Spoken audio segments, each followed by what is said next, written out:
ఉడిపిలో శ్రీకృష్ణ పరమాత్మ అన్ని దేవస్థానాల్లో దేవుళ్ళు ఉన్నట్టుగా ముందు వైపు ఉండకుండా వెనక్కి తిరిగినట్టుగా ఎందుకుంటారు? ఈ వివరణ మనకు జయసింహ గారు ఇస్తారు. విందా. నమస్కారం జయసింహ. నమస్తే. కారణం ఏంటి జయసింహ గారు? ఉడిపిలో మనకి ప్రధాన ద్వారం నుంచి చూసినప్పుడు కృష్ణుడు మనకు వెనక అంటే కృష్ణుడి వీపు భాగం మనకు కనిపిస్తున్నట్టుగా ఉంటుంది. మనం వెనక్కి తిరిగి వెళ్ళిన తర్వాత ఒక చిన్న కిటికీ లాంటి గవాక్షం ఉంటుంది, దాని నుంచి చూసుకోవాల్సి ఉంటుంది అనమాట.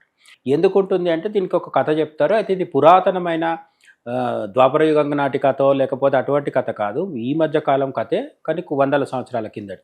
మీకు కర్ణాటక ప్రాంతంలో భక్తి భజనలు చేసే సంప్రదాయం ఉంటుందన్నమాట. వాళ్ళకి ఆ పురందర్ దాసు, కనకదాసు అని వీళ్ళకు చాలా ఇప్పటికీ కల్ట్ ఫాలోయింగ్ ఉంటుంది. అంటే వాళ్ళ జయంతులు బాగా చేసుకుంటారు వాళ్ళు అనమాట. వాగ్గేయకారులు మన దగ్గర రామదాసు వీళ్ళు ఎట్లనో వాళ్ళు కూడా అంతే, కానీ వాళ్ళు ఊరూరు తిరిగి హరిదాసులు అని చెప్పేవాళ్ళు అనమాట. అట్లా ఈ కనకదాస్ అని ఆయన అక్కడికి వెళ్తే ఈయన సామాజిక వర్గం, ఈయన కులం ఏదైతే ఉందో దాని పట్ల ఆ గుడిలోకి రానివ్వకపోవడం, దైవ దర్శనం చేసుకోవద్దు అని చెప్పి కొంతమంది అడ్డుకున్నారు అని చెప్తారనమాట.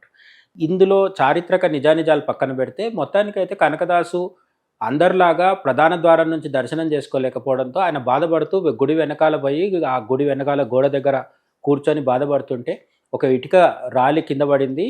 ఆ ఇటుక పడిపోయిన గ్యాప్ ఏదైతే ఉందో ఆ గ్యాప్లోంచి ఈయన లేచి చూసినప్పుడు కృష్ణుడు ఆయన వైపు తిరుగున్నాడు అని చెప్తారనమాట.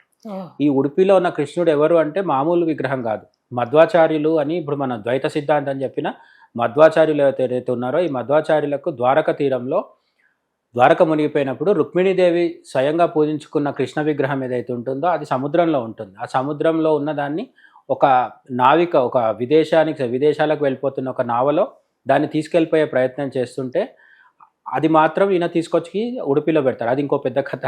అయితే మొత్తానికైతే మధ్వాచార్యులు దాన్ని తీసుకొచ్చిన రుక్మిణీదేవి చేతుల మీదుగా ఆరాధింపబడే కృష్ణుడు ఎవరైతే ఉంటారో ఆయన మన ఉడిపిలో అటువైపు తిరిగి కనిపిస్తారు. అటువైపు ఎందుకు తిరుగుతారంటే కనకదాస్ కోసం కనిపిస్తారు. ఇక్కడ ప్రధానంగా అర్థం చేసుకోవాల్సింది ఏంటంటే భక్తి అనేది ఎప్పుడైతే అన్ని హద్దుల్ని దాటేస్తుందో అప్పుడు ఈ సామాజిక కట్టుబాట్లు కానీ కులాలు కానీ మతాల వరకైనా సరే ఏవి కూడా అడ్డుకోలేవు. భగవంతుడు భక్తుడికి డైరెక్ట్గా అందుబాటులోకి వస్తాడు. Thank you so much.